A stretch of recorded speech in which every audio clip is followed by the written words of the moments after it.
नमस्कार।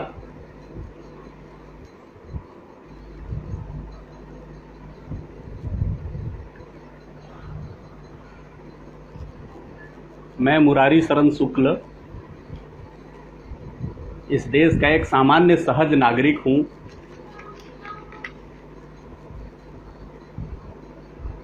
जीवन जीते समय कई प्रकार की समस्याओं और व्याधियों का सामना करना पड़ता है। समस्याओं का सामना करते करते व्यक्ति निदान और समाधान स्वयं प्राप्त करता जाता है। यदि वह उसकी उत्सुकता थोड़ी अधिक होती है, जानने समझने की इच्छा शक्ति अधिक होती है, तो अधिक जान जाता है। थोड़ा अनदेखी करने का स्वभाव रहा तो कम जानता है, कम बातों का स्मरण रखता है। किंतु जानने की आदत और जानने की परिस्थिति सबकी बनती ही बनती है। मैंने भी व्याधियों का सामना किया। युवावस्था में बहुत अस्वस्थ रहा तो स्वास्थ्य को समझने की चेष्टा की। कई प्रकार की परिस्थितियां देश में भी देखी, स्वयं के जीवन में भी देखी, तो उनको समझते समझते निदान समाधान ढूंढने की आदत सी बन गई। जब यह कोरोना प्रकट हुआ, चाइना के बाहर पहली बार दिखने लग गया, तो मेरे मन में ये उत्सुकता जगी कि समझा जाए कि आखिर यह कोरोना है क्या, यह मनुष्य को कैसे प्रभावित करता है। समझते समझते एक बड़ा आश्चर्यजनक विषय मेरे सामने आया कि दुनिया के किसी भी वैज्ञानिक संस्थान के वेबसाइट पर कोरोना का मॉलिक्यूलर स्ट्रक्चर अवेलेबल नहीं है। यह आश्चर्यजनक विषय था। मॉड्यूलर स्ट्रक्चर सब जगह है, मॉलिक्यूलर स्ट्रक्चर उसका कहीं नहीं मिला। केवल इतनी जानकारी मिली कि आरएनए बेस्ड वायरस है और इस आरएनए बेस्ड वायरस का आरएनए चेन बहुत लंबा है। वायरस में केवल डीएनए या आरएनए का एक सिंगल चेन होता है, सिंगल स्ट्रैंडेड चेंज होता है, डबल स्ट्रैंडेड नहीं होता। तो आरएनए बेस्ड वायरस है ये कोरोना का कोविड वायरस जो है, और इसका चेन बहुत लंबा है। इतनी जानकारी में तो मैंने उस तरफ दिमाग लगाना बंद कर दिया, क्योंकि वहाँ जानने के लिए कुछ था नहीं। मैं माइक्रोबायोलॉजी का स्टूडेंट रहा हूँ और मैंने उसको बड़े गहराई से समझा है। तो मैंने दुनिया भर में जो केसेज आ रहे थे, तब तक कोरोना भारत में नहीं आया था, उन दिनों यह समझने की चेष्टा की कि आखिर ये कोरोना के लक्षण क्या क्या हैं, मनुष्यों पर इसका प्रभाव कैसा कैसा आता है, कैसे कैसे मनुष्य के शरीर को यह प्रभावित करता है। तो समझने पर मुझे ये बात ध्यान में आ गई कि कोरोना केवल रेस्पिरेटरी पाइप को ही इन्फेक्ट करता है और कफ को धीरे धीरे गाढ़ा करके उसको चोक करके रेस्पिरेटरी पाइप को बंद कर देता है, जिससे श्वास लेना असंभव हो जाता है। सफोकेशन से व्यक्ति की मृत्यु हो जाती है। अब यहाँ से आयुर्वेदिक विश्लेषण मैंने आरंभ किया। तो आयुर्वेदिक विश्लेषण यह निकल कर आता है कि कभी भी कोल्ड इफेक्ट के कारण गले में किसी भी प्रकार का इन्फेक्शन हो, कोल्ड इफेक्ट के कारण विंड पाइप चोक नहीं हो सकता। यदि उसमें पित्त की भूमिका नहीं हुई, यदि उस कफ के साथ पित्त की भूमिका नहीं हुई, गर्म प्रकृति के पदार्थों की भूमिका नहीं हुई, वहां प्रभाव नहीं हुआ, तो कफ गाढ़ा नहीं हो सकता। कफ गाढ़ा नहीं हो सकता तो विंड पाइप चोक होने का प्रश्न ही नहीं है। इसका मतलब है कि कोरोना के प्रभाव में कहीं न कहीं पित्त की भूमिका है, और पित्त बाहर से तो आएगा नहीं, पित्त शरीर के अंदर से बनेगा। तो इसमें दो बातें आ गई। एक है कफ का बनना, वो कफ के कारण, मतलब शीत प्रकृति के कारण से है, शीत प्रभाव के कारण से है। किंतु दूसरा है पित्त का प्रभाव, जिसके कारण कफ गाढ़ा होता है। अब जब भी आप किसी भी प्रकार की, कोरोना से अब बाहर थोड़ा सा निकलिए, किसी भी प्रकार की व्याधि से आप ग्रस्त होते हैं, तो सबसे पहला प्रभाव शरीर पर क्या होता है? आपका पाचन धीमा हो जाता है, आपका भूख लगना घट जाता है। भूख जैसे ही घटेगी तो आपकी इम्यूनिटी प्रभावित होगी। आपका जो शरीर का अंदरूनी ताकत है शरीर की अंदरूनी शक्ति है, रोगों से लड़ने की शक्ति है, वो घटती चली जाती है। रोगों से लड़ने की शक्ति जब घटती है तो आपके ऊपर पैथोजेंस यानी जिन वायरस, बैक्टीरिया, फंगस जिनने भी आपको इफेक्ट किया होगा वो आप पर हावी हो जाते हैं।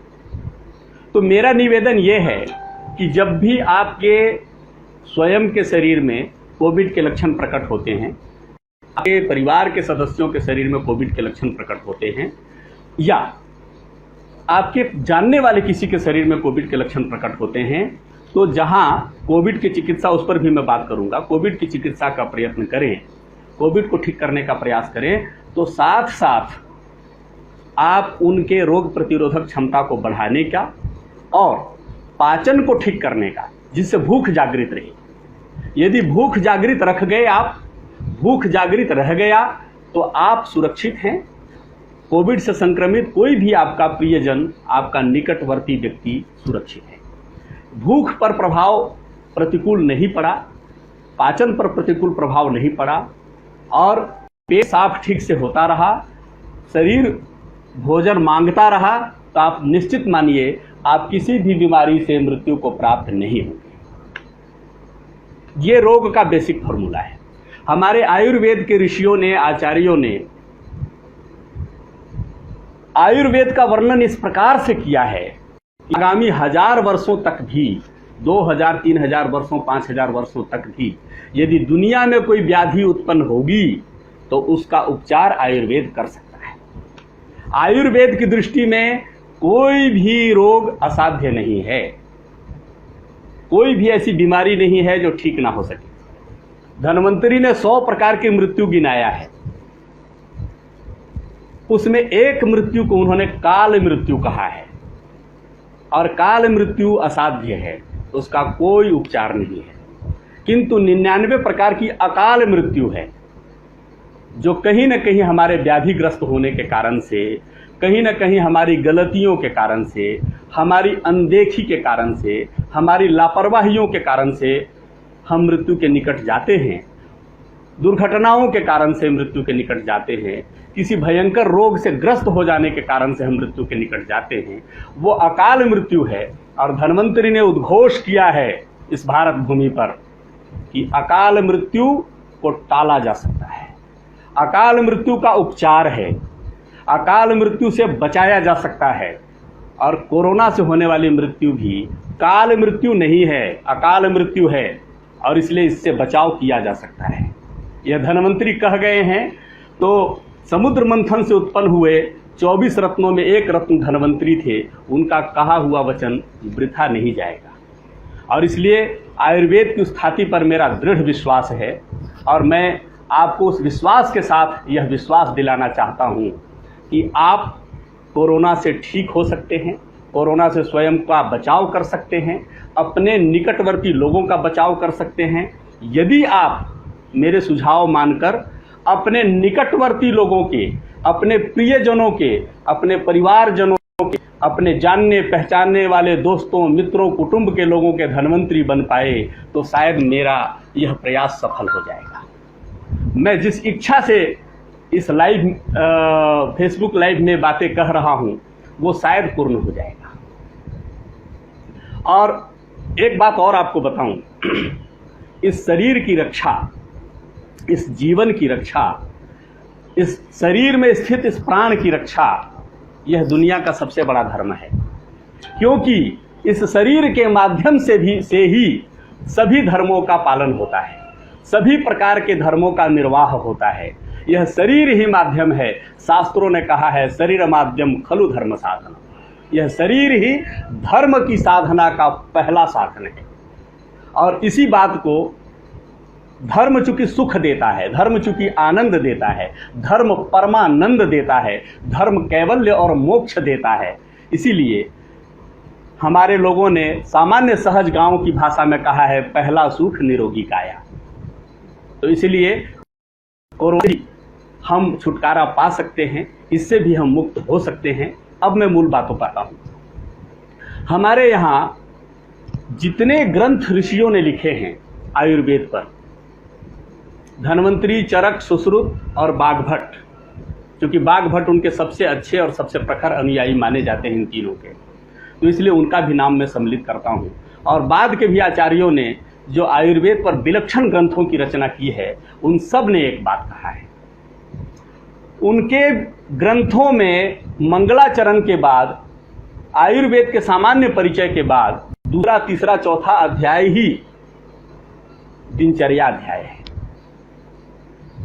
और जब मैंने सारे ग्रंथों में एक सा ही देखा, दिनचर्या अध्याय और उसके तुरंत बाद ऋतुचर्या अध्याय, और बाद में आयुर्वेद के सभी पहलुओं की चर्चा, तो उससे यह बात स्पष्ट होती है कि आयुर्वेद की नींव औषधि नहीं है, आयुर्वेद की नींव दिनचर्या है।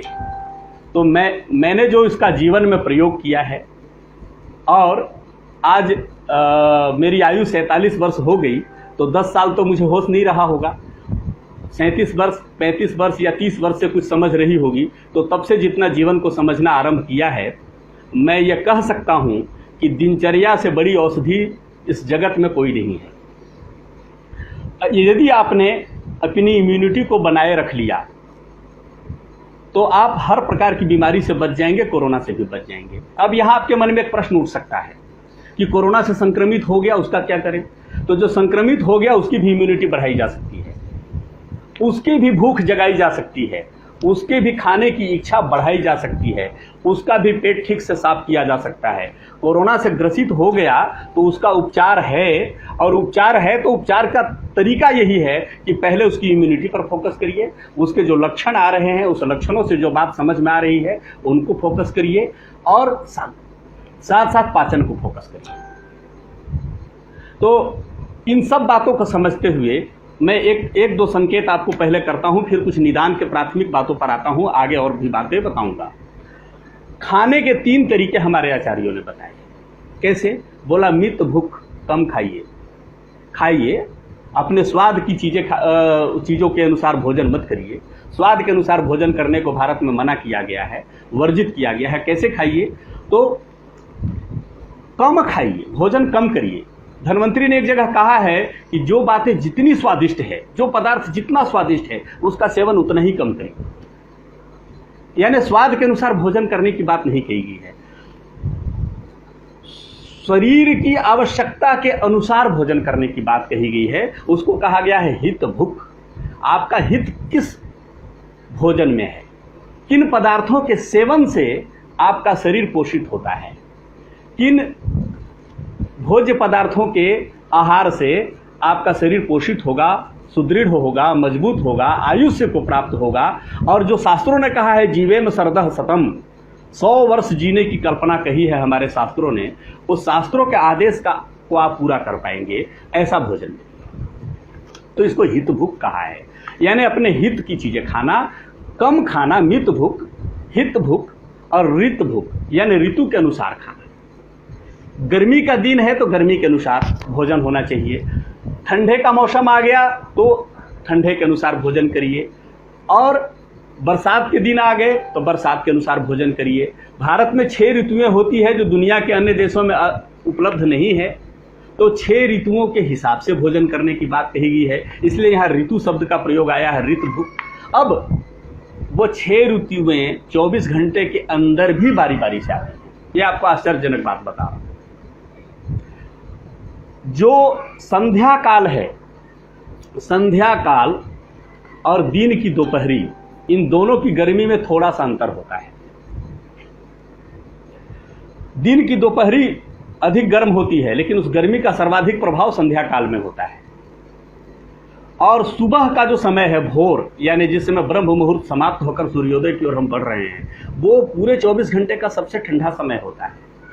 तो पूरे 24 घंटे का जो तापमान है वो किसी भी मौसम में एक जैसा नहीं रहता। 24 घंटे वायु की आर्द्रता भी एक जैसी नहीं रहती, ह्यूमिडिटी भी एक जैसा नहीं रहता। तो ये 6 ऋतुएं प्रतिदिन भी साइकिल में आती हैं। तो किस समय सुबह आप भोजन कर रहे हैं तो भोजन की प्रकृति अलग होगी, दोपहर में खा रहे हैं तो दोपहर की प्रकृति अलग होगी, शाम में खा रहे हैं तो अलग होगी। इसका ध्यान रखेंगे तो इम्यूनिटी मजबूत रहेगी, तो आपकी इम्यूनिटी कम नहीं होगी, आप कोरोना से ग्रसित नहीं होंगे। यदि आप जल्दी सो जाएंगे और जल्दी जग जाएंगे तो आपकी इम्यूनिटी मजबूत रहेगी। अब मैं आता हूं मूल बात पर। सबसे बड़ी औषधि है कोरोना की कि आप जल्दी सोइए और जल्दी जग जाइए। इससे बड़ी औषधि कोई नहीं है। यदि आप इतना करेंगे, यदि आप इतना कर लेंगे तो आपकी रक्षा 60% हो जाएगी। जल्दी सोने का अर्थ क्या है? जल्दी सोने का अर्थ है, पुराने पैरामीटर अलग थे जो आचार्यों ने अपेक्षा की है, वो शायद आप पालन न कर पाएँ, इसलिए उतनी कठोरता में नहीं जाकर एक सहज, सामान्य और उदार दिनचर्या आपको, कि आप 9 से 9:30 तक सो जाइए और कुछ व्यवस्था हो तो 10 तक सो जाइए। क्योंकि अब प्रायः आंशिक लॉकडाउन तो है ही सब जगह और भय ने बड़ा लॉकडाउन क्रिएट कर दिया है, जो कोरोना के प्रति भय है। तो स्वाभाविक रूप से आपकी गतिविधियां घट गई हैं, वर्क टू होम चल रहा है, घर से काम करने की परिस्थिति अधिकांश आईटी सेक्टर और बाकी सेक्टर के लोगों की है। पढ़ाने वाले शिक्षक भी अब घर से पढ़ा रहे हैं, अलग अलग प्रकार के एप्लीकेशंस के माध्यम से पढ़ा रहे हैं। तो आपको घर में अपनी दिनचर्या गाइड करने का अवसर है, इसलिए जल्दी सोने का प्रयास करिए। जल्दी सोने से आपकी इम्यूनिटी ठीक रहती है और जल्दी जग जाएंगे तो और भी अच्छा हो जाएगा। तो जगने का समय है 4 से लेकर 6 के बीच में। 4 बजे जगिए अति उत्तम, 5 बजे जगिए तो भी ठीक है, 6 बजे तक जग जाइए तो भी कोई बहुत बुरा नहीं। तो आप 10 बजे तक सो जाएं, 9 से 10 के बीच में सो जाएं और सुबह 4 से 6 के बीच में जग जाएं। ये 4 से 6 इसलिए कह रहा हूँ, 6 से 7 घंटे का समय इसलिए दे रहा हूँ कि कई लोगों को 7 घंटे की नींद की आवश्यकता होती है शरीर की स्थिति के अनुसार, और कई लोगों की नींद 6 घंटे में पूरी हो जाती है। मोदी जी जैसे लोगों के, कुछ साधक प्रकृति के लोगों की नींद 4 घंटे में भी पूरी हो जाती है, किंतु वह बात सहज सामान्य जनता के लिए नहीं है, वो सबके लिए नहीं है। तो आप जल्दी सोएं और जल्दी जगें, ये मेडिसिन नंबर 1 है, पहली औषधि है। इससे अधिक काम कोई भी औषधि नहीं करती। 60% रोग आपका केवल इसी बात से ठीक हो जाएगा। 60% स्वास्थ्य आपको केवल एक ही बात से मिल जाएगी। दूसरी औषधि क्या है? दूसरी औषधि है कि सुबह जब आप जगें, आपके जगने के 2 घंटे के अंदर आपको भोजन चाहिए। 2 घंटे के अंदर, यानी अगर आप 5 बजे जगते हैं तो 7 बजे खाइए। 7 बजे आपको भोजन मिलना चाहिए। मैं भोजन की बात कर रहा हूँ, नाश्ते की बात नहीं कर रहा हूँ, ब्रेकफास्ट की बात नहीं कर रहा हूँ। क्योंकि नाश्ता अरेबिक का शब्द है, वो हमारा कल्चर नहीं है, और ब्रेकफास्ट ये यूरोपियन शब्द है, ये भी हमारा कल्चर नहीं है। हमारे भारत में तो भरपेट खाने की बात कही गई है, भोजन की बात कही गई है, नाश्ते की बात नहीं कही गई। तो इसलिए आप सुबह उठिए और 2 घंटे के अंदर भरपेट खाइए, घर में बना हुआ भोजन खाइए, बाहर की चीज़ें मत खाइए। चाय और ब्रेड पर जिंदगी गुजार कर गरीबी रेखा में के नीचे होने का परिचय मत दीजिए। प्रायः लोग यही करते हैं। तो ऐसी हरकत मत करिए जिससे आपकी इम्यूनिटी खराब होती है, ऐसी चीज़ें बिल्कुल मत खाइए। जितने बेकरी के प्रोडक्ट्स हैं उसमें बहुत छोंक कर मीठा सोडा डाला जाता है, कुछ केमिकल्स भी डाले जाते हैं जो स्वास्थ्य के लिए हानिकारक हैं, जो बहुत खतरनाक हैं। उनके ऊपर आप जिंदा मत रहिए, उनके भोजन पर आप अपने आप को आश्रित मत करिए। और ये चाय कोई बहुत अच्छी चीज़ नहीं है। चाय का भी विकल्प मैं आपको बताता हूँ। जिनके जिह्वा को स्वाद लग गई है चाय की और एडिक्शन जैसा हो गया है, उसका भी विकल्प बताता हूँ, अभी बताऊंगा आगे। तो सुबह जगने के 2 घंटे के अंदर आप भोजन करिए। 5 बजे जगे तो 7 बजे भोजन कर लीजिए। आपको खाने की आदत नहीं है, कई लोग ऐसा कहेंगे कि खाया नहीं जाता, तो आप 1 रोटी खाइए। 1 रोटी तो जबरन भी खा सकते हैं, जैसे जबरन आप कुछ चीज़ें खा लिया करते हैं बाहर, भूख लगने के बाद भी आग्रह करने पर लोगों के आग्रह को आप स्वीकार करके कुछ खा लेते हैं, पेट भरा होने के बाद भी, वैसे ही 1 रोटी सुबह जबरन खा लीजिए। ये क्या करेगा? आपके त्रिदोष को शमित करेगा।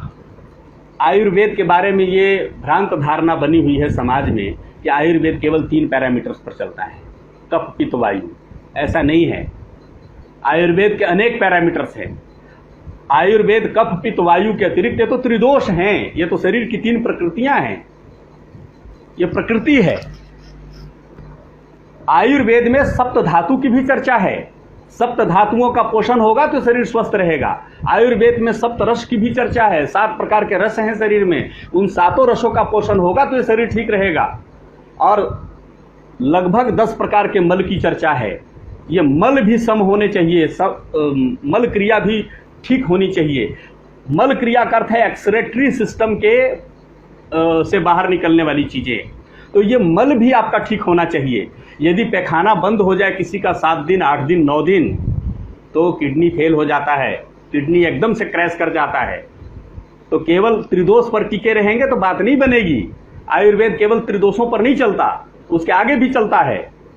अगर आंसू आने बंद हो जाएं, यदि छींक आना बंद हो गया, यदि नाक से जो चीजें निखोट निकलती है वो आना बंद हो गया, कान से पदार्थ निकलते हैं वो आना बंद हो गया, लार बनना बंद हो गया, थूक आना बंद हो गया, तो समस्या हो जाएगी। बाल बढ़ने बंद हो गए, ये बाल भी उत्सर्जन तंत्र का एक बाई प्रोडक्ट है। नाखून बढ़ने बंद हो गए, समस्या खड़ी हो जाएगी। जिनके नाखून संक्रमित हो जाते हैं तो नाखून को देखकर ही बीमारियों का पता चल जाता है।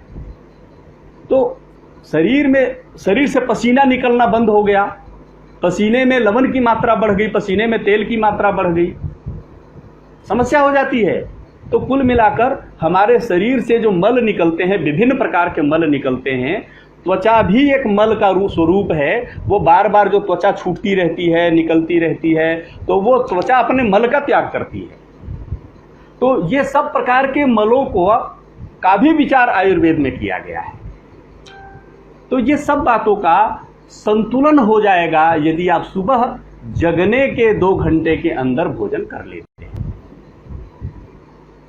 ये स्वास्थ्य की बहुत बड़ी गारंटी होगी यदि आप सुबह जगने के 2 घंटे के अंदर भोजन कर लेते हैं। सारे कार्यों को छोड़कर, सब काम त्याग कर, केवल सुबह की दिनचर्या का पालन करते हुए जगने के 2 घंटे के अंदर भोजन करने पर आपका ध्यान रहेगा, तो मैं दावे के साथ कहता हूं, कोरोना तो बहुत छोटी बात है, आप 100 साल के पहले मृत्यु को प्राप्त नहीं होंगे, इसकी मैं गारंटी देता हूं। ये मैं गारंटी नहीं दे रहा हूं, ये धन्वंतरी गारंटी दे रहे हैं, ये सुश्रुत कह रहे हैं, ये चरक कह रहे हैं, ये बागभट्ट कह रहे हैं। हमारे देश के सारे आयुर्वेदाचार्यों ने ये बात कहा है। और दोपहर का भोजन कब करें? तो सुबह के भोजन के ठीक 6 घंटे के बाद। यानी सुबह अगर आपने 7 बजे भोजन किया है तो दोपहर में 1 बजे भोजन करिए। यदि सुबह 8 बजे भोजन किया है तो दोपहर में 2 बजे भोजन करिए। यदि सुबह आपने देर कर दी है भोजन करने में किसी कारणवश, वैसे करना नहीं चाहिए, अगर आपने 9 बजे भोजन किया है तो दोपहर में 3 बजे भोजन करिए। 6 घंटे से पहले भोजन नहीं करना चाहिए, अन्यथा आपके आमाशय पर अतिरिक्त भार पड़ेगा, आपके पाचक रसों के स्राव घटेंगे और उससे पाचन भरपूर नहीं होगा। फलतः पेट में कई प्रकार की व्याधियों का निर्माण होगा और आप धीरे धीरे इम्यूनिटी कम करते जाएंगे और रोगों के शिकार होते चले जाएंगे। रात्रि में भोजन कब करना? तो दोपहर के भोजन के ठीक 6 घंटे के बाद करना। 6 घंटे से पहले बिल्कुल कुछ नहीं खाना, बिस्किट भी नहीं खाना, चॉकलेट भी नहीं खाना, आपको मिक्सचर भी नहीं खाना, बाहर की कोई भी छोटी सी चीज नहीं खानी, कोई थोड़ा सा ड्राई फ्रूट भी नहीं खाना, गुड़ भी नहीं खाना, चीनी भी का भी सेवन नहीं, कुछ भी नहीं लेना। 6 घंटे तक कुछ भी नहीं खाना, जिसको भोजन पदार्थ कहते हैं वैसा कुछ नहीं लेना, दूध इत्यादि भी नहीं लेना 6 घंटे के पहले। फिर करना क्या है? तो हर एक घंटे पर पानी पीना, हर घंटे पर पानी पीना।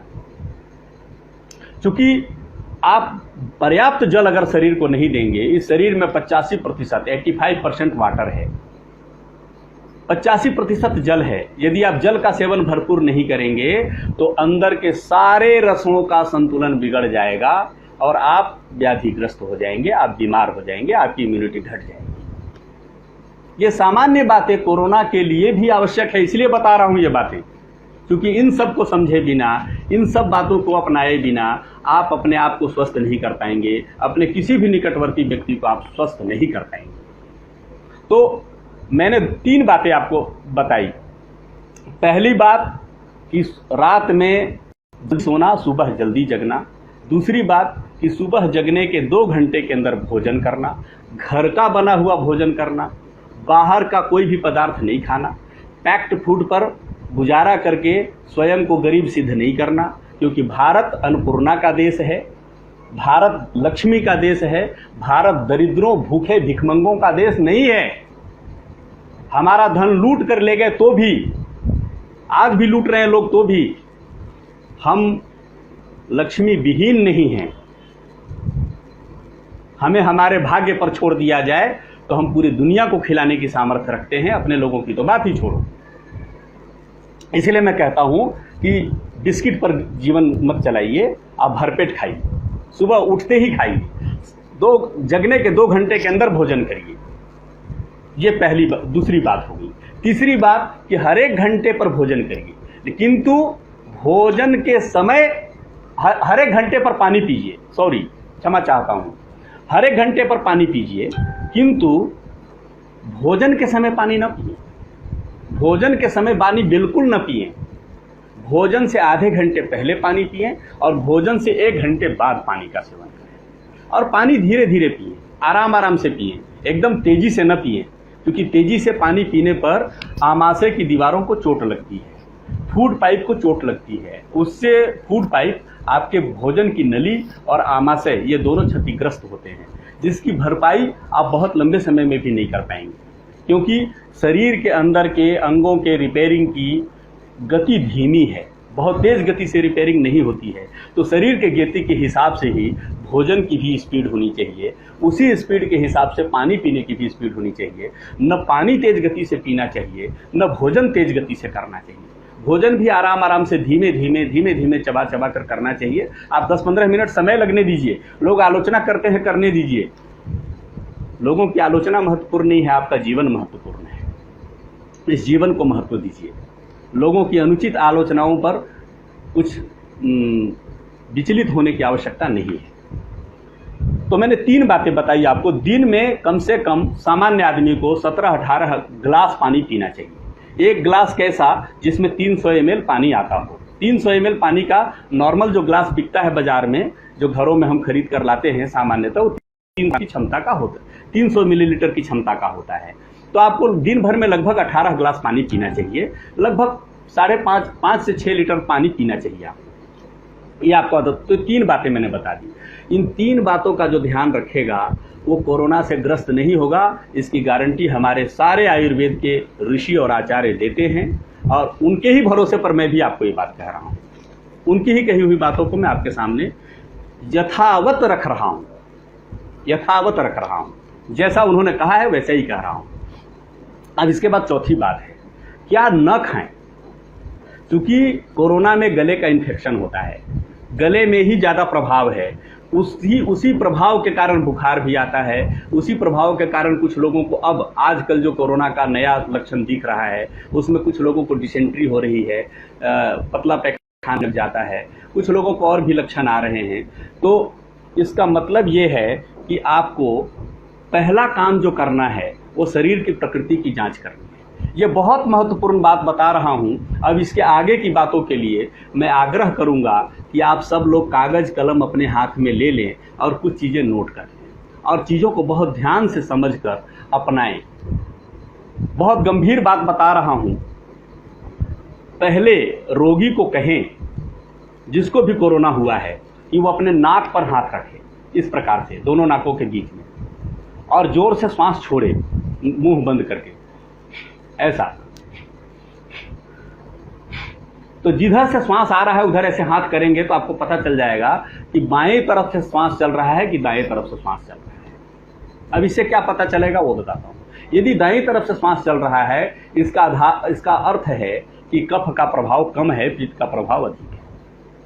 तो पित्त का प्रभाव अधिक है तो उसको बहुत गर्म चीजें मत खिलाइए। यदि आपको उसकी प्रकृति समझनी है तो दिन में 4 बार 5 बार ऐसा जांच कर लीजिए। क्योंकि 2 घंटे तक एक स्वर चलता है, एक लग्न 2 घंटा यानी एक लग्न तक एक स्वर चलता है प्रायः। स्वस्थ आदमी की बात कह रहा हूं। तो अस्वस्थ आदमी का थोड़ा कम ज्यादा में बदल सकता है। तो 4 बार 5 बार यदि दिन में आप चेक कर लेंगे तो आपको पता चल जाएगा कि अधिक समय तक उसका बायां श्वास चलता है या दाहिना श्वास चलता है। दाहिना श्वास अधिक चलता है, इसका मतलब उसका शरीर स्वस्थ है, उसके शरीर में गर्मी है, पित्त का प्रभाव है, तो दाहिना श्वास चलता है। पित्त का प्रभाव तब आता है जब भोजन पचाने की आवश्यकता होती है, क्योंकि बिना पित्त के भोजन पचता नहीं है। पित्त ही भोजन को पचाता है। भोजन पचाने के लिए ही शरीर पित्त का स्राव करता है। और यदि बाएं नाक से अधिक समय श्वास चल रहा है, इसका मतलब है कि उस पर कफ का प्रभाव है। तो कोरोना रोगियों में प्रायः देखा गया है, मैंने बहुतों का स्वर जांच किया है, तो उसमें यह देखा गया है कि उनका बायां स्वर चलता है। तो बायां स्वर चलने का मतलब है कफ का प्रभाव अधिक है। आपको बिना टेस्ट में तो जाने में समय लगेगा, टेस्ट का रिपोर्ट आने में समय लगेगा, तब तक आप भगवान भरोसे बैठे रहे, ये भी ठीक नहीं है ना। तो इसीलिए आप अपना उपचार तत्काल तत्क्षण जिस समय समझ में आए कि सिम्टम प्रकट हुआ, उसी समय से उसी क्षण से आरंभ करिए। वो पहला काम क्या करना है, स्वर का जांच करना है। यह स्वर बड़ी गुप्त बात है, गुप्त विद्या है। मैं इस आपातकाल के कारण आपको बता रहा हूं, अन्यथा यह बताने के लिए, इस पर चर्चा करने के लिए भगवान शिव ने मना किया है, क्योंकि स्वर की सबसे पहली जानकारी भगवान शिव ने दी गौरी जी को सबसे पहले। तो शिव स्वरोदय शास्त्र ही इस स्वर शास्त्र का मूल है। तो पहले स्वर परीक्षण आप करिए, बाएं नाक से श्वास कंसंट्रेट हो जाइए कि आपको कफ का निवारण करना है। कफ का निवारण करने के लिए गर्म चीजें देनी है। तो गोविंद जी आपकी व्यक्तिगत बातें बाद में करेंगे, आप बाएं नाक से श्वास लेते रहिए। आप बीमार तो नहीं है ना? अस्वस्थ आदमी के लिए यह भी चर्चा कर रहा हूं। तो बीमार व्यक्ति के स्वर परीक्षण करिए, आप अपना मत करिए। जो बीमार है, कोरोना से ग्रसित हो रहा है, उसका स्वर परीक्षण करिए। और यदि बाएं नाक से श्वास चल रहा है, जो अधिकांश केसों में मिल रहा है, तो आप समझिए कि कफ का बहुत अधिक प्रभाव है। तो आप कफ का निवारण करें। तो औषधियां तो जब डॉक्टर सजेस्ट करेंगे तब आप करेंगे ना। पहले तो 24 घंटा लगता है टेस्ट का रिपोर्ट आने में, बाद में डॉक्टर का प्रिस्क्रिप्शन आएगा, फिर दवा खरीद के लाएंगे, तब आप दवा पर जाएंगे। उसके पहले क्या करें? तो पहले शरीर की रक्षा करिए। और आयुर्वेद के बारे में अध्ययन मतलब अभी तक अनुभव आया है कि 24 से 48 घंटे और कुछ केसेज में 72 घंटे में सारे सिम्टम्स विदा हो जाते हैं। रोगी बहुत हद तक स्वस्थ हो जाता है। जब तक डॉक्टर का प्रिस्क्रिप्शन आएगा तब तक आप स्वस्थ हो चुके होंगे। तो कैसे स्वस्थ होंगे वो अब बताता हूं। पहला काम आपको करना है, यदि कफ का पता चल गया तो आपके घर में अजवाइन होगा। अजवाइन सबके घर में होता है। रसोई में लगभग अजवाइन हर लोग रखते हैं घर में। आपको करना क्या है, 1 लीटर पानी लीजिए। 1 लीटर पानी में आधा चम्मच अजवाइन डालिए।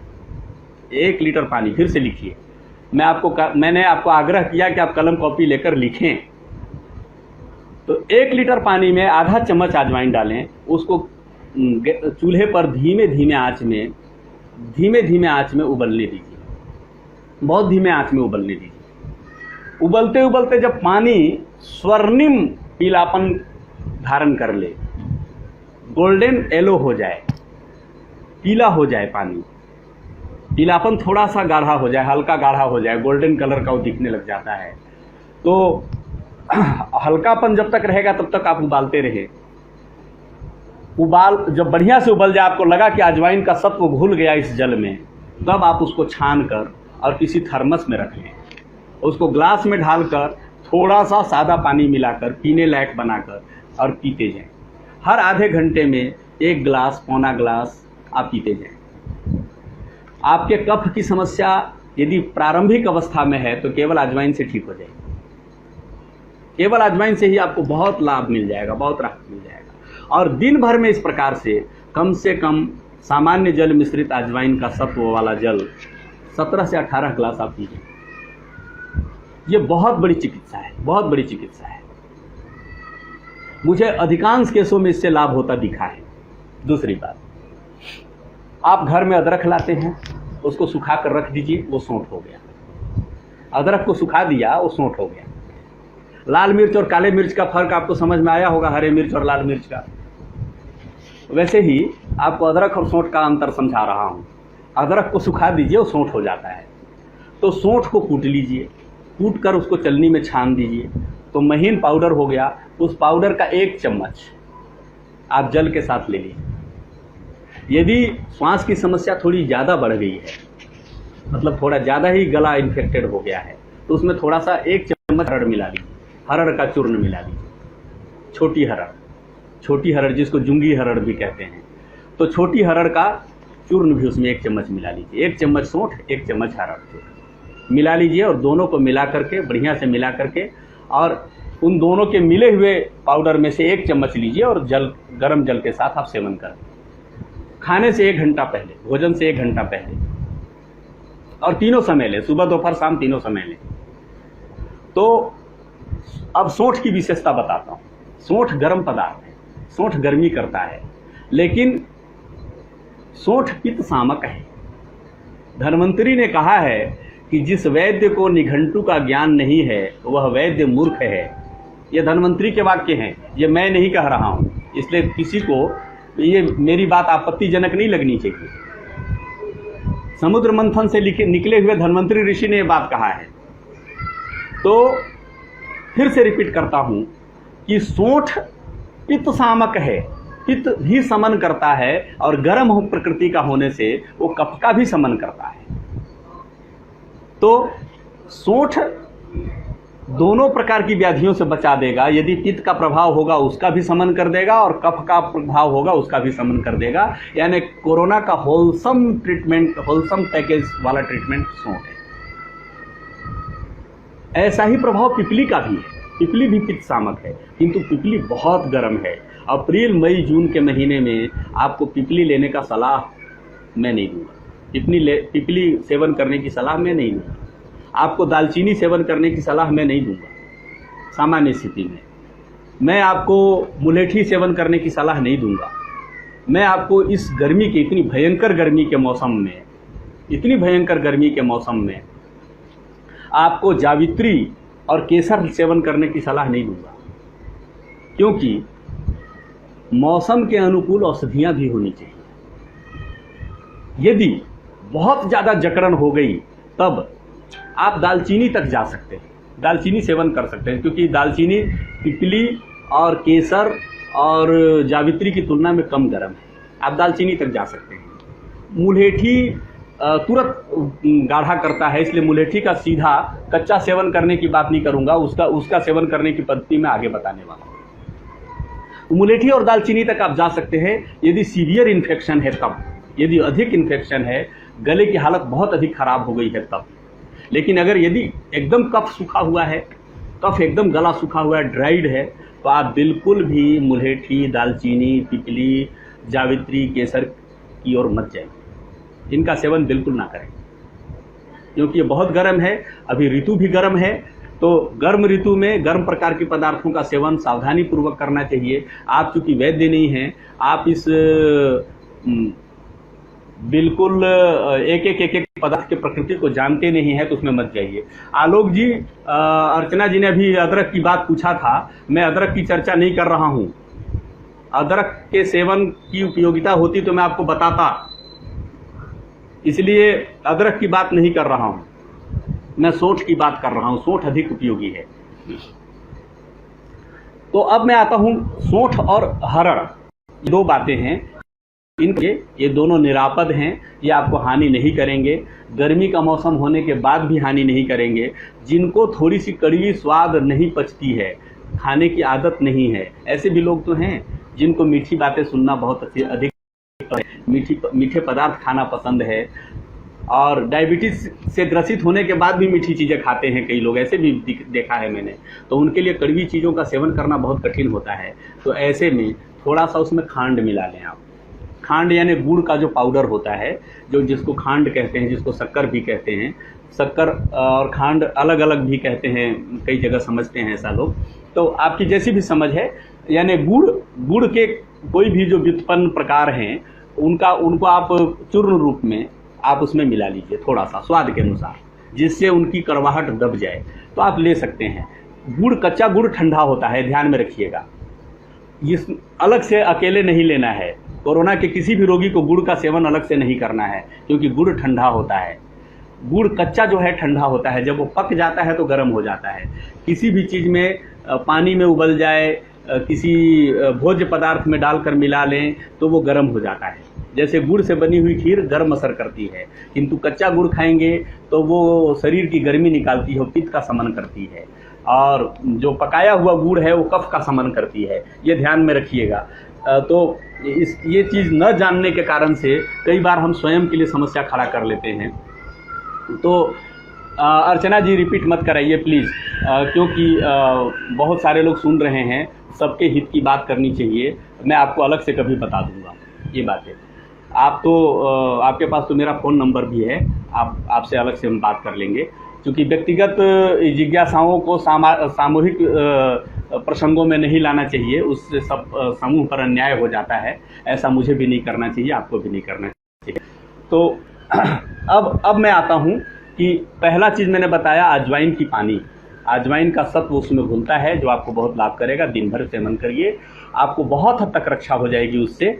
और भोजन समय पर लेना ना भूलें। यदि भूख बिल्कुल मर गई है, भूख बिल्कुल नहीं लगती, तो एक रोटी तो जबरन खाइए, क्योंकि मिथिला में कहावत है, थोड़ी हंसी आएगी, थोड़ा मजाक जैसा लगेगा, लेकिन वो बहुत गंभीर बात है। मिथिला के लोग कहते हैं कि अन्न के धक्का से अन्न पचै छे। इसका अर्थ है कि भोजन यदि छोड़ देंगे तो भूख मर जाएगा बिल्कुल। भोजन करते रहने से ही भूख जगा रहता है। ये आयुर्वेद के सिद्धांत हैं जो मिथिला के लोग मैथिली भाषा में सहज कहावतों में कहे जाते हैं, और प्रायः लोग उसका मजाक भी उड़ा लिया करते हैं आपस में। तो इसीलिए भोजन बिल्कुल न छोड़ें। तीनों समय कितना भी कम भूख लगे तो एक एक रोटी तो जरूर खा लीजिए। मैं चावल की चर्चा इसलिए नहीं कर रहा हूँ, चावल ठंडा होता है ऐसा नहीं है। ताज़ा चावल, इसी वर्ष का उत्पादित चावल ठंडा असर करता है, किंतु पुराना चावल ठंडा असर नहीं करता। और जो चावल खुले पतीले में बना हो, माड़ पसाकर बनाया गया हो, वो चावल कफ नहीं करता। उसके साथ आप गर्म प्रकृति के पदार्थ, यदि आपको संदेह रह जाए मेरे बताने के बाद भी, तो गर्म प्रकृति के पदार्थ आप जोड़ सकते हैं साथ में, जिससे उसकी शीतलता आपको असर नहीं करेगी। चावल में पानी मिलाकर खाएंगे तो शीत प्रभाव डालता है, उसको ठंडा करके खाएंगे तो शीत प्रभाव डालता है। गर्मा गर्म खाएंगे तो आपको कफ नहीं करेगा वो, इसलिए उससे डरने की आवश्यकता नहीं है। और जो माड़ पसाकर बनाया हुआ चावल है, खुले पतीले में बनाया हुआ चावल है, सुपाच्य होता है, बहुत आसानी से पचता है। तो आप थोड़ा ही भोजन करें, लेकिन भोजन तीनों समय जो मैंने समय बताया है, सुबह 7 बजे, दोपहर 1 बजे, शाम में 7। कोई विसंगति हो तो सुबह 7 से 8, दोपहर 1 से 2 और शाम में 7 से 8। इस समय के इस घेरे में आप भोजन अवश्य करें। बहुत आवश्यक है कि आप भोजन कर लें। तो यह अजवाइन का पानी और सौंठ और हरड़ के चूर्ण ये आप लेते रहें। यदि आपके अंगों में शिथिलता अनुभव होने लगे, आपको लगे कि शरीर कमज़ोर जैसा, कमजोरी अंदर से वीकनेस बहुत फील हो रही है, तो इस हरड़, सौंठ, गुड़ का पाउडर और साथ में अश्वगंधा का पाउडर भी 1 चम्मच मिला दें। अश्वगंधा भी गर्म होता है। अश्वगंधा शरीर को बहुत उष्मा देता है, ऊर्जा देता है। और अश्वगंधा अकेले पचता नहीं है, यदि उसके साथ कोई पाचक पदार्थ न मिलाया जाए तो आसानी से पचता नहीं है। इसलिए अपनी इसी प्रकृति के कारण अश्वगंधा अकेला सेवन करने पर लोगों का वजन बढ़ा देता है। जो दुबले पतले हैं अश्वगंधा का सेवन करके वजन बढ़ा सकते हैं अपना, लेकिन जो अधिक वजन वाले लोग हैं वो यदि उसके साथ पुनर्नवा या गिलोय का सेवन करेंगे अश्वगंधा के साथ, तो उनका वजन तेजी से घट सकता है, बहुत आसानी से घट सकता है। महीने में 5 किलो 6 किलो वजन घटाने का मेरा अनुभव है। ऐसा कई लोगों को मैंने सजेस्ट किया है और उनको इसका लाभ हुआ है। तो अश्वगंधा बेसिकली नर्वस सिस्टम की सबसे अच्छी दवा है, सबसे बढ़िया दवा है, और इनका सेवन करने से आपको बहुत लाभ हो जाएगा। किंतु अगर आपको बुखार आने लग गया, अभी तो मैं कफ की चर्चा कर रहा था, गले की चर्चा कर रहा था, कोरोना में बुखार भी आता है। यदि आपको बुखार आ गया है तो आने लग गया तो क्या करेंगे? तो बेसिक मेडिसिन उसकी है, गिलोय से बढ़िया बुखार की कोई औषधि नहीं है। तो आप गिलोय का काढ़ा पिए। गिलोय अगर आपके पास उपलब्ध है, ताज़ा गिलोय उपलब्ध है तो बहुत अच्छी बात है। नहीं है तो गिलोय क्वाथ के नाम से बाज़ार में उसकी पैकिंग आती है, पतंजलि की स्टोर में भी मिलता है और लोग भी बेचते हैं। तो आप गिलोय क्वाथ लेकर आएँ बाजार से। गिलोय क्वाथ 1 चम्मच 2 गिलास पानी में डालें, उसमें साथ में आधा चम्मच अजवाइन डालें, आधा चम्मच सौंफ डालें, उसके साथ उसमें 10 पत्ते तुलसी के डालें कम से कम। एक व्यक्ति के लिए 1 डोज की बात कर रहा हूँ। उसमें थोड़ा सा इतना छोटा सा टुकड़ा तेज पत्ता का डालें, उसमें 1 लौंग ऊपर की कली नोच कर, ऊपर की कली आप हटा दें जो फूल जैसा होता है, 1 लौंग डालें केवल, क्योंकि ये मौसम लौंग की गर्मी सहने के लिए बहुत अनुकूल मौसम नहीं है, अभी गर्मी आ चुकी है। तो 1 ही लौंग डालें और 1 दाना गोल मिर्च का डालें। यदि आपको बहुत ज़्यादा कफ है तब, नहीं है तो गोल मिर्च डालने की आवश्यकता नहीं, क्योंकि गोल मिर्च बहुत गर्म होता है और काढ़ा में उबल कर तो वो कफ नहीं सुखाता, लेकिन कच्चा चबाने पर कफ सुखा देता है, तो वो उस समय खतरनाक बन जाता है। तो इतनी चीज़ें डालकर, और यदि आपको डायबिटीज़ नहीं है और आपको कड़वी चीज़ें पसंद नहीं है, दोनों ही बातें, दोनों स्थितियों में थोड़ा सा गुड़ उसमें डाल सकते हैं, क्योंकि गुड़ गर्म हो जाएगा। गुड़ उबल जाने के बाद वो शीत प्रभाव नहीं करता, ठंडा नहीं करता, तो उसमें थोड़ा सा गुड़ आप डाल दें और इसको बढ़िया से धीमे आंच पर उबलने दें। जब उबल कर 1 गिलास बच जाए तो उसको छान कर आप पीजिए। यही काम, 1-1 गिलास गिलोय का काढ़ा पीने का काम 3 बार करना है, सुबह, दोपहर, शाम। ये आपको बहुत बहुत अधिक चीज़ों से रक्षा कर लेगा। इतने में आपका बुखार भी उतर जाएगा, चाहे वो सीजनल बुखार हो तो भी उतर जाएगा, वायरल फीवर है तो भी उतर जाएगा, कोरोना के कारण आया हुआ बुखार है तो भी उतर जाएगा। अभी वर्तमान में कल मेरे पास लगभग 6 लोगों के फ़ोन आए, कोरोना ग्रस्त लोगों के। तो मैं कल बड़ा विचलित हुआ कि जब मेरे जैसे व्यक्ति के पास 6-7 लोगों के फ़ोन आ रहे हैं, इसका मतलब है कि देश में समस्या बड़ी गंभीर हो गई है। तो अब मैं पुनः वापस आता हूँ कि इस गिलोय के काढ़ा से आपका बुखार उतर जाएगा। गिलोय का काढ़ा भोजन से 1 घंटे पहले लीजिए, तीनों समय, भोजन के समय से ठीक 1 घंटे पहले, और उसके 20 मिनट के बाद आप पुनर्नवा अर्क लें। पुनर्नवा अर्क में तुलसी अर्क आप मिलाएं, लेकिन तुलसी अर्क जो आजकल आ रहा है ड्रॉप वाला, वो कंपनियों के नाम नहीं लूँगा, क्योंकि कहीं सार्वजनिक जगह पर लाइव आकर किसी के व्यापार की आलोचना करना उचित नहीं है। तो वो जो ड्रॉप वाले आ रहे हैं अर्क, वो यहाँ उपयोगी नहीं है। जो तुलसी के अर्क बाज़ार में यदि कहीं 100 ग्राम 200 ग्राम की शीशी में मिल जाए, वो ले लीजिए। और नहीं तो आप काढ़ा में डालकर, गिलोय के काढ़ा में डालकर तुलसी के पत्ते खा ही रहे हैं, अलग से उसकी आवश्यकता नहीं है।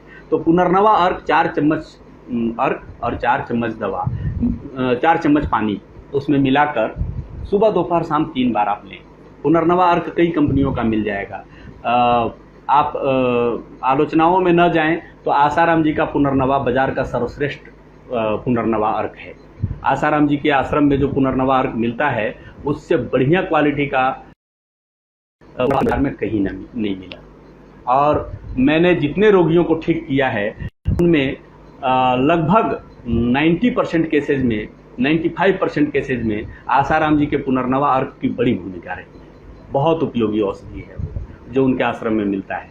तो आप आलोचनाओं में पड़े बिना, व्यक्ति के व्यक्तिगत समीक्षाओं में गए बिना आप उनकी औषधि का उपयोग करें और इससे लाभान्वित होवें, कोई हर्जा नहीं है। आपको उनसे परहेज है तो बाजार में दूसरी कंपनियां भी पुनर्नवा अर्क बनाती हैं, कई कंपनियां बनाती हैं, ढूंढें, कहीं मेडिकल स्टोर में मिल जाएगा, आयुर्वेद के स्टोर में मिल जाएगा, आप उनका सेवन करें।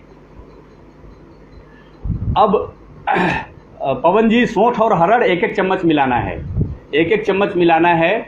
और मैंने परिस्थितियों के अनुसार बताया कि अगर आवश्यकता हो, कमजोरी शरीर में आने लग जाए, तो उसमें अश्वगंधा चूर्ण भी 1 ही चम्मच मिलाना है, उसमें गुड़ का पाउडर भी 1 ही चम्मच मिलाना है, इसी अनुपात में लेना है। पवन जी का ये प्रश्न आया था कि सौंठ और हरड़ का अनुपात, तो मैं ये आग्रह करूंगा कि ध्यान से सुनते जाइए, जिससे मैं सभी मित्रों को और भी अधिक बातें बता पाऊँ, अधिक से अधिक बातें बता पाऊँ, मेरी इच्छा है। और मेरी ये भी हार्दिक इच्छा है कि इस विषय को लेकर प्रतिदिन या एक दिन बीच करके प्रायः मैं लाइव आऊँ और आपको कुछ और बातें इसमें बताता चलूँ। मेरी एक और भी इच्छा है कि संध्या काल में जूम पर या सिस्को पर या किसी और भी ऐप पर लाइव ये वेबिनार टाइप से आयोजन करके, और कुछ लोगों के, जिनका कर सकता हूँ, जितना कर सकता हूँ, कुछ मित्रों के व्यक्तिगत समस्याओं का भी समाधान किया जाए, आपको व्यक्तिगत परामर्श भी मैं दे पाऊँ, ये भी मेरा प्रयास रहेगा। तो आज प्रयास करूँगा कि रात्रि 8 बजे जिन को भी ऐसे जुड़ने की इच्छा होगी और आपको लगता होगा कि मुझे सलाह लेना चाहिए, सारा सलाह निःशुल्क है। मैंने जितने लोगों को भी सलाह दिया है, सबको निःशुल्क सलाह दिया है, किसी से शुल्क नहीं लिए हैं, किसी से पैसा नहीं लिया है, लेने की इच्छा भी नहीं रखता हूँ, लेने की आकांक्षा भी नहीं है आगे भी।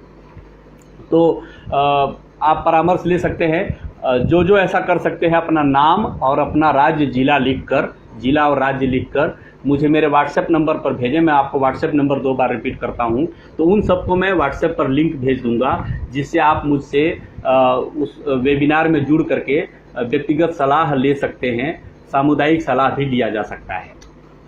नंबर लिखिए 721-768-5539, 721-768-5539। तीसरी बार रिपीट करता हूँ, 721-768-5539। जिनको पता चल गया हो वो मैसेज में लिख दें, और ये नंबर जिससे सबको जिनका छूट गया हो लिखने में उनको मिल जाए। अपने सब जो शामिल हैं मित्र उनसे आग्रह करता हूँ। फिर से मैं वापस आता हूँ इन बातों पर। तो अब बुखार के लिए मैं चर्चा कर रहा था कि यदि गिलोय और पुनर्नवा आप देते रहेंगे तो आप इस व्याधि से निकल जाएंगे बाहर। आपको संकट का सामना नहीं करना पड़ेगा, अनहोनी का सामना नहीं करना पड़ेगा, क्योंकि पुनर्नवा के बारे में एक बात आयुर्वेद के आचार्यों ने लिखा है जो आपको जानना बहुत आवश्यक है। वो है कायम पुनर्नवम करोति इति पुनर्नवा। ये कहा है आयुर्वेद के ऋषियों ने, पुनर्नवा का वर्णन करते हुए कहा है कायम पुनर्नवम करोति इति पुनर्नवा। जो काया को फिर से नया कर दे, शरीर को फिर से नया कर दे, यानी 80 साल के बुजुर्ग को 20 साल वाले जैसा बना दे, वो क्षमता रखने वाली औषधि का नाम है पुनर्नवा। तो जब काया को पुनर्नवा करके 80 साल के आयु को 20 साल वाला बना सकती है, तो कोरोना भी ठीक कर सकती है। यह विश्वास हमको, आपको, सबको रखना चाहिए।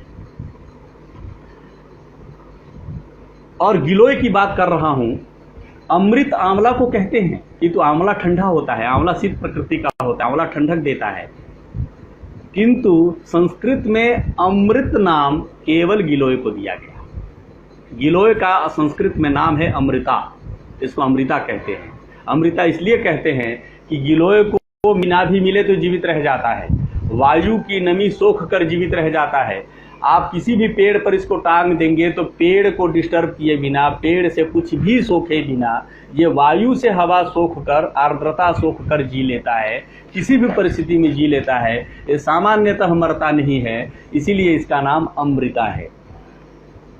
और इसमें इतना गुण है कि दुनिया में कितने भी प्रकार का नया से नया बुखार आ जाए, जो आने वाले 100 साल में उपजेगा, 1000 वर्षों में उपजेगा, ऐसे किसी भी बुखार की दवा गिलोय है, ये अमृता है। और उसमें जो पदार्थ मैंने आपको डालने के लिए बताया वो मौसम के अनुकूल है, वो हर मौसम के लिए नहीं है। मौसम और इन्फेक्शन, आपको किस प्रकार का लक्षण दिख रहा है उसके अनुकूल है, उसमें मॉडिफिकेशंस रोगी के अनुसार होंगे। यह समझ आपको है तो ठीक, नहीं है तो जानकार व्यक्ति से सलाह इसका लेना चाहिए। आप एक ही फॉर्मूला हर व्यक्ति पर और हर परिस्थिति में, हर मौसम में नहीं चलाना चाहिए। ये आयुर्वेदिक जानकारी और विवेक का प्रश्न है।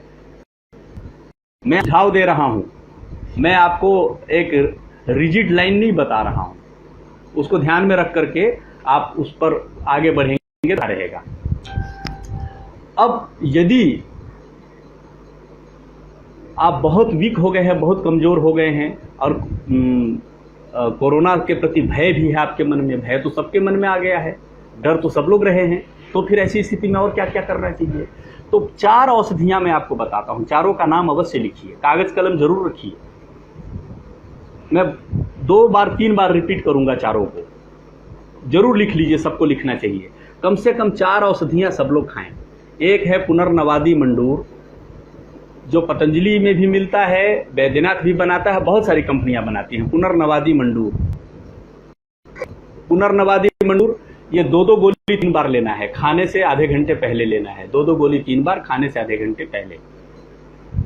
ये बातें लिख लीजिए। पुनर्नवादी मंडूर 2-2 गोली 3 बार, खाने से आधे घंटे पहले। गिलोय घनबटी ये दूसरी औषधि है, ये भी सारी कंपनियां बनाती हैं, बहुत पुराना आयुर्वेदिक योग है और बहुत सारी कंपनियां बनाती हैं। तो गिलोय घनबटी 2-2 गोली 3 बार ये जरूर खाएं, क्योंकि आपकी इम्यूनिटी के साथ साथ, आपको डिसइंफेक्ट करने के साथ साथ, आपके पाचन को भी मजबूत रखने का, शरीर को सब प्रकार से ठीक रखने की क्षमता इन दोनों औषधियों में है। और इसलिए बहुत गर्म औषधियों के चक्कर में न पड़ते हुए और बेतहाशा दौड़ में शामिल न होते हुए आप सहज सामान्य औषधियों के सहारे अपने आप को स्वस्थ कर लें। यदि गले में अधिक इन्फेक्शन दिखे तो 2 योग और भी अभी बताऊंगा, इन दवाइयों का पहले नाम लिख लीजिए। तो भोजन से आधे घंटे पहले खाने की 2 औषधियाँ मैंने बताई आपको। पहला गिलोय घनबटी, दूसरा पुनर्नवादी मंडूर। ये 2-2 गोली 3 बार लेना है, खाने से आधे घंटे पहले लेना है। ये हो गया। फिर से रिपीट करता हूँ, गिलोय घनबटी, पुनर्नवादी मंडूर, ये दोनों गोलियों को एक ही साथ लें। दोनों में से 2-2 गोली निकाल कर एक साथ ले लें। जैसे आप बीपी और डायबिटीज की दवाइयाँ भूजा फाँकने की तरह खाते हैं, उस तरीके से इन 2 दवाइयों को भी ले लें साथ में। पुनर्नवादी मंडूर 2-2 गोली 3 बार, गिलोय घनबटी 2-2 गोली 3 बार। ये खाने से आधा घंटा पहले लेना है, भोजन से आधा घंटा पहले लेना है। और 2 औषधियाँ और लिखिए। एक का नाम है आरोग्यवर्धिनी बटी, 2-2 गोली 3 बार, और एक का नाम है चंद्रप्रभा बटी, 2-2 गोली 3 बार। आरोग्यवर्धिनी बटी 2-2 गोली 3 बार और चंद्रप्रभा बटी 2-2 गोली 3 बार। ये बहुत पुराने आयुर्वेदिक योग हैं, लगभग कंपनियां बनाती हैं इनको। सुबह शाम नहीं आलोक जी, 2-2 गोली 3 बार बोल रहा हूं, आप 3 बार सुनिए। 2-2 गोली 3 बार, तो ये खाने के तुरंत बाद लेना है। चंद्रप्रभा बटी और आरोग्यवर्धिनी बटी, ये खाने के तुरंत बाद तीनों टाइम लेना है। आरोग्यवर्धिनी बटी और चंद्रप्रभा बटी, ये 2-2 गोली 3 बार खाने से तुरंत बाद लेना है। तो इतना आप ले लेंगे तो आपकी इम्यूनिटी बहुत अच्छी रहेगी, बहुत अच्छी इम्यूनिटी रहेगी। जिनको कोरोना नहीं हुआ है उनके शरीर में इतना एंटीबॉडी बिल्डअप हो जाएगा कि आपको कोरोना का इन्फेक्शन नहीं होगा। आप बेधड़क कोरोना के प्रति भय से ग्रस्त हुए बिना सुखपूर्वक जी सकते हैं, अपने घर के बच्चों को भी सुरक्षित रख सकते हैं। लेकिन इसमें एक बात बताता हूं कि इन गोलियों की मात्रा 2 गोली से घटाकर 1 गोली कर दें।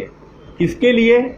जो बच्चा 10 साल से कम आयु का है, 1 साल से बड़ा है और 10 साल से कम आयु का है, उसको 1-1 गोली 3 बार दें, चारों दवाइयों को। ये ध्यान से सुनिएगा सब लोग कि जो बच्चा 10 साल से कम आयु का है, 1 साल से बड़ा है, उसको 1 साल से छोटा है तो माँ का दूध पी रहा होगा, माँ दूध पिलाएगी तो माँ अगर औषधि सेवन करती है तो माँ के दूध के साथ बच्चे को स्वयं औषधि मिल जाएगी, उसको अलग से खिलाने की आवश्यकता नहीं है।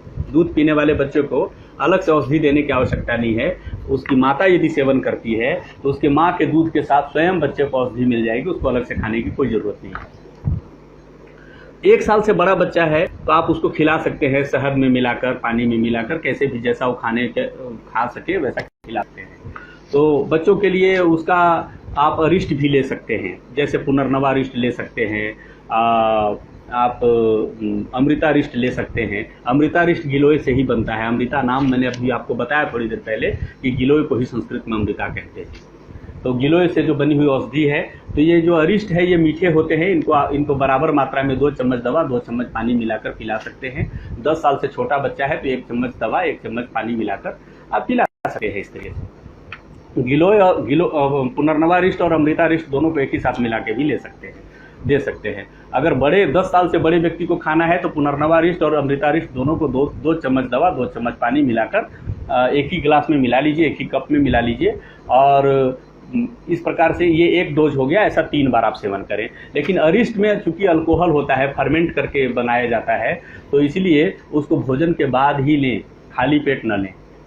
ये सब पतंजलि के स्टोर में मिल जाएगा। दूसरी कंपनियां भी बनाती हैं, और भी कंपनियां बनाती हैं। आपको जैसा सुलभ हो वैसा ले लीजिए। ये सब औषधियाँ वहाँ मिल जाएंगी। केवल अर्क इसका पुनर्नवा का अर्क नहीं है पतंजलि के पास। पतंजलि पुनर्नवा का अर्क नहीं बनाता, बाकी सारी चीज़ें मिल जाएंगी। तो इतनी बेसिक 4 औषधियाँ आप सब लोग सेवन करें, सारे लोग सेवन करें, अपने घर में लाकर रखें। अगर पतंजलि के स्टोर में कई जगह उपलब्ध नहीं है, अभी मैंने किसी को बताया था बिहार के भागलपुर में, तो भागलपुर में ये दवाइयाँ उनको नहीं मिली, तो इसका मतलब कई जगह सप्लाई नहीं हो पा रहा है। आजकल जो जान रहे लोग वो लोग ले लेकर अपने घर में रख रहे हैं। तो आप दूसरी कंपनी का भी लीजिए, किसी भी कंपनी का मिल जाए आप उनका ज़रूर ले लीजिए। व्यास भी फार्मास्यूटिकल भी बनाता है, बैद्यनाथ भी बनाता है, ऊंझा ये सब झंडू बहुत सारी कंपनियां बनाती हैं। तो आप किसी भी कंपनी का ले सकते हैं। आजकल तो ऑनलाइन भी उपलब्ध है बहुत सारी चीज़ें, ऑनलाइन भी आप ऑर्डर करेंगे तो आपके घर पहुंच जाता है। कुरियर सर्विसेज आजकल गाँव-गाँव तक जाने लग गया है। तो आप ये दवाइयाँ मंगाइए कहीं से भी, जहाँ से भी मिल जाए। अब मैं आता हूँ आगे स्पेशलाइज्ड कंडीशन में कि अगर आपको बहुत अधिक दिक्कत है तो क्या करना। जब बहुत अधिक समस्या हो गई तो भाप लेना जरूर आवश्यक हो जाएगा। तब कुछ परिस्थितियों में नेबुलाइजर की भी आवश्यकता पड़ सकती है, जिसका अनुभव सामान्य लोगों को नहीं होता है। वो एक्सपर्ट डॉक्टर्स के ही देखरेख में वो सब चीज़ें करनी चाहिए। वो हम केवल संकेत तो कर सकते हैं, लेकिन उसके हम एक्सपर्ट नहीं है, उसके लिए हम ऑथोराइज नहीं हैं। तो आप उनके देखरेख में ही वो सब चीज़ करिए, जो जिसके जानकार है उनके देखरेख में करिए। बाकी जो मैंने आपको जितनी चीज़ें आरंभ से बताई उसको एक बार फिर से रिपीट कर देता हूँ। आज इतनी बातों पर रोकेंगे, इसके आगे की बातें अगले दिन हम करेंगे। तो मैं आपको एक बार फिर से समराइज कर देता हूँ कि सबसे पहली औषधि है जल्दी सोना और जल्दी जगना। ये सबसे बड़ी औषधि है, इससे बड़ी औषधि कोई नहीं है। ये इम्यूनिटी को बहुत खराब अवस्था से भी उठाकर बहुत अच्छी अवस्था में ले जाया जा सकता है, ऐसा प्रयोग है।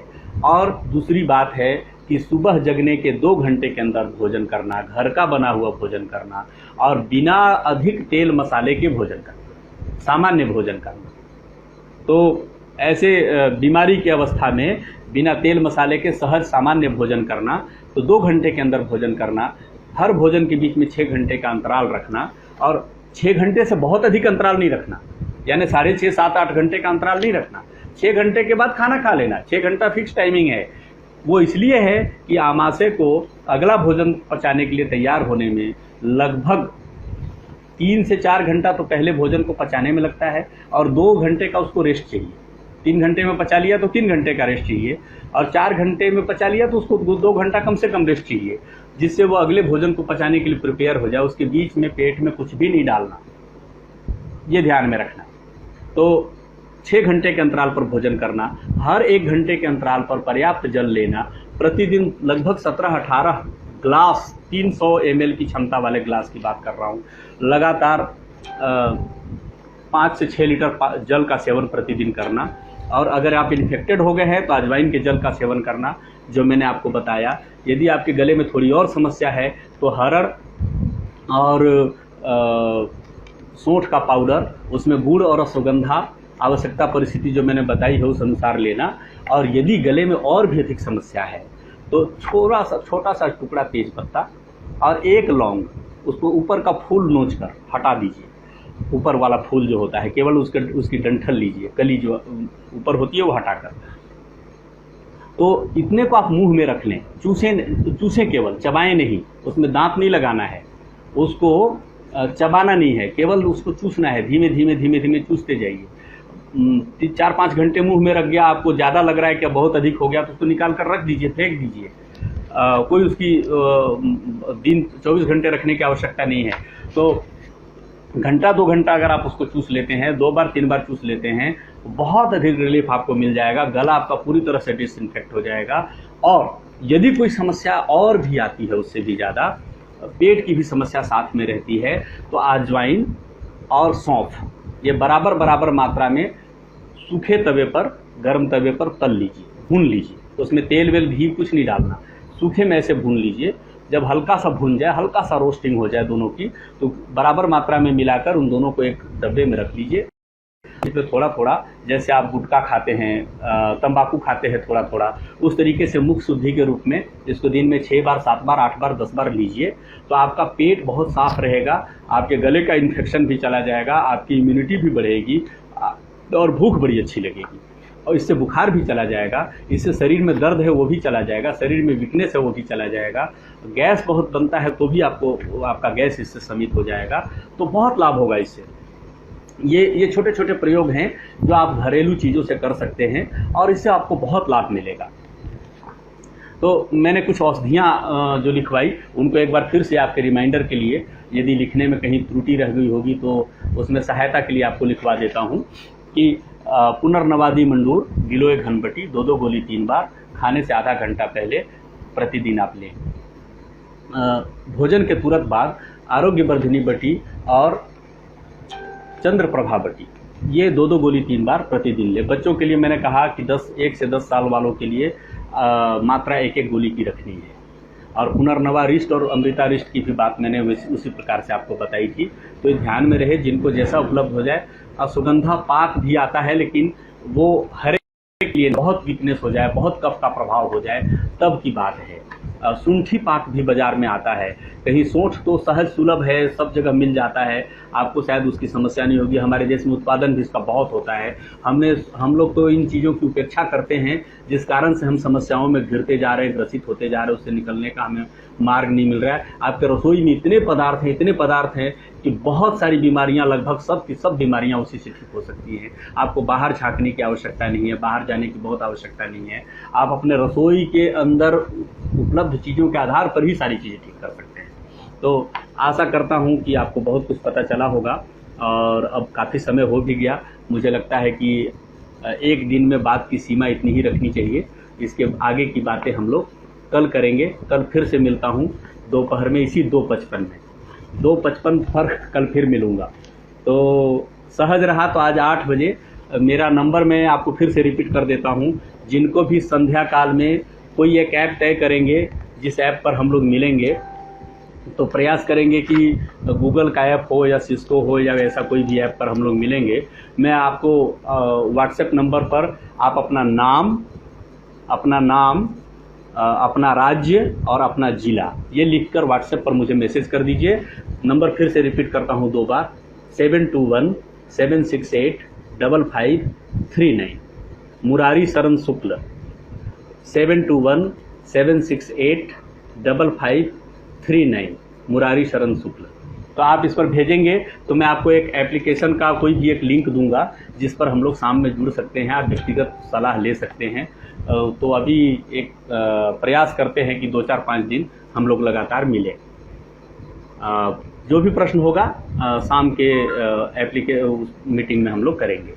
बहुत बहुत धन्यवाद। आप सबने बड़े ध्यान से सुना, और बहुत सारे लोगों ने नोट किया, नोट करके बहुत सारे लोगों ने मैसेज में भेजा भी, वो मैंने देखा। आप सब अभिनंदन के पात्र हैं। कुछ लोगों के व्यक्तिगत प्रश्न हैं जिनका उत्तर मैं यहाँ नहीं दे पाया, आपको वो अलग से मैं व्यक्तिगत रूप से दे दूंगा। नंबर आपको मिल गया है, तो व्हाट्सएप के मैसेज में बात हो जाएगी। बहुत बहुत धन्यवाद। भारत माता की जय। वंदे मातरम। भारत के सभी 131, 32, 35 करोड़ लोग स्वस्थ रहें, इस कामना के साथ, इस आकांक्षा के साथ आप सबको मेरा सादर प्रणाम। भारत माता की जय। वंदे मातरम। जय श्री राम।